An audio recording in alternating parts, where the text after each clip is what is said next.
Ya sekali lagi ya, saudara mau pilih di bawah hukum Taurat, 10 perintah Allah, apa yang Yesus sudah capai di kayu salib? Saudara mau pilih yang mana? Kasih karunia sejati, murni, radikal, atau hukum Taurat? Kenapa Pak mesti ditambahin radikal? Iya, karena supaya kita itu ngerti benar bahwa mengharapkan kasih karunia ini, kalau mengharapkan aja kebenaran dari hukum Taurat, sedikit aja nilai sedikit, setitik rusak susu sebelanga. Jadi hukum Taurat itu masalahnya. Ketika orang Israel hanya bilang, Tuhan jangan memperhitungkan kebaikanmu saja untuk memberkati kami, atau kesetiaanmu saja untuk memberkati kami, tapi ya perhitungkan juga kebaikan atau kesetiaan kami atau ketaatan kami. Tuhan berubah, nadanya berubah. Sama-sama katakan, nadanya berubah. Kenapa begitu, Pak? Karena Tuhan tidak suka percampuran. Anggur baru tidak bisa ditaruh di dalam kantong kulit tua. Rusak keduanya. Tuhan tidak mau merusak karya sempurna Yesus. Entah kita beroleh dengan cuma-cuma, kemurahan yang tidak layak kita terima itu, atau kita bayar di bawah hukum Taurat sepenuhnya. Tidak ada tengah-tengahnya. Tidak ada teologi keseimbangan. Tidak ada. Itu penting. Ya, tidak ada salah dengan hukum Taurat, kudus, benar, adil. Yang masalah adalah manusianya. Ya. Karena hukum Taurat kita mesti tahu tujuannya apa. Ya, jangan sampai saudara menuduh saya gini, wah si Bapak mah anti hukum. Ya kalau di buku ini dikatakan antinomian. Saya untuk hukum Taurat dalam konteks tujuannya dan sasarannya. Untuk apa? Nah mari kita baca di dalam Roma 7 ayat 7. Jika demikian, apakah hendak yang kita katakan? Apakah hukum Taurat itu dosa? Nah, Paulus berbicara memberi surat kepada orang-orang Roma. Sekali-kali tidak. Sama, saya juga menyatakan sekali-kali tidak. Kudus, benar, adil hukum Taurat itu.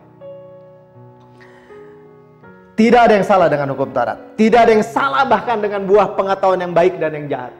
Kudus, benar, adil. Tuhan yang buat. Ya, sebaliknya justru oleh hukum Taurat, aku, kata Paulus, telah mengenal dosa. Jadi kita lihat ya, ada tujuan hukum Taurat. Jadi hukum Taurat buat apa, Pak? Supaya manusia mengenal dosa. Kalau tidak ada tanda larangan, dilarang parkir, orang parkir di pinggir situ, jalan, polisi lewat tidak bisa ditilang. Tetapi karena ada P dicoret, kalau ada yang parkir di situ, ada polisi ya ditilang.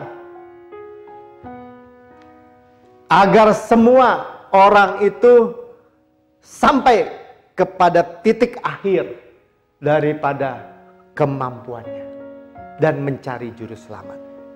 Itu tujuannya. Karena aku juga tidak tahu apa itu keinginan. Keinginan aja dia nggak tahu. Apa itu lust maksudnya ya, keinginan daging atau nafsu daging. Kalau hukum Taurat tidak mengatakan jangan mengingini.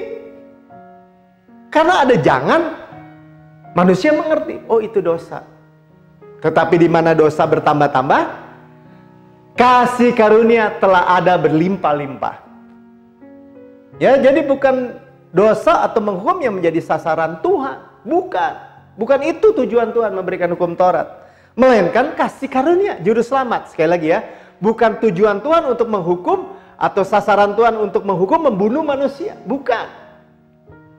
Tetapi agar apa? Agar manusia itu mengenal kasih karunia, yaitu juru selamat. Roma 5 ayat 13. Sebab sebelum hukum Taurat ada, telah ada dosa di dunia ini. Tetapi dosa itu tidak diperhitungkan. Saudara lihat ya. Tidak diimpute, tidak diperhitungkan. Kalau tidak ada hukum Taurat, makanya dikatakan tadi kalau ada hukum, kalau melanggar baru bisa dihukum. Kalau nggak ada hukum, tidak diperhitungkan dosa itu. Tidak diimpute.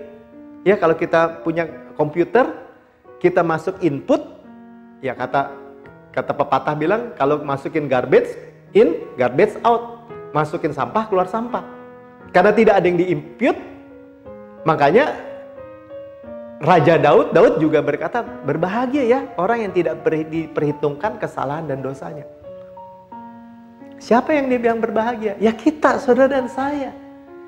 Dan itu harus kita terima dengan ucapan syukur, dengan kerendahan hati, bukan dengan membual dan sombong. Gak ada gunanya.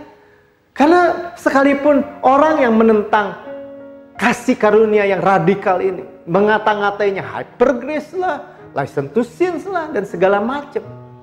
Mereka mau hidup di bawah hukum Taurat, kembali lagi, salah satu, salah semua. Mereka pun tidak dapat hidup di bawah hukum Taurat. Dan malah kehidupan mereka kematian demi kematian demi kematian. Harus dirajam. Kehidupan mereka dirambitin batu, disamitin batu. Even orang Kristen. Kenapa? Karena menepis kasih karunia yang begitu indah, begitu luar biasa. Saudara mau cuma-cuma, gratis, apa mau bayar penuh? Nggak bisa sebagian-sebagian. Karena sebagian-sebagian itu adalah menghina Yesus, menolak Yesus. Tujuan hukum Taurat hanya menyingkapkan dosa. Ya, dirancang untuk menyingkapkan atau memperlihatkan dosa kepada kita. Dan kita berkata gini, Tuhan, aduh, kenapa Tuhan? Khawatir aja dosa Tuhan. Iya. Hah? Takut aja dosa? Dosa. Tahu berbuat baik, tidak melakukannya dosa? Dosa. Kalau jalan di jalan tol, lari 120, padahal batas kecepatannya 80, dosa Tuhan? Dosa. Melanggar. Jalan di bahu jalan, melanggar gak? Melanggar. Benci sama orang, membunuh gak? Membunuh. Melihat perempuan ingin dalam hati, berzina gak? Berzina. Aduh, Tuhan, saya manusia berdosa, saya manusia celaka, kata Paulus. Saya hidup di dalam tubuh celaka nih, tubuh maut ini. Tapi syukur kepada Allah, sekarang tidak ada lagi penghukuman siapa yang di dalam Kristus.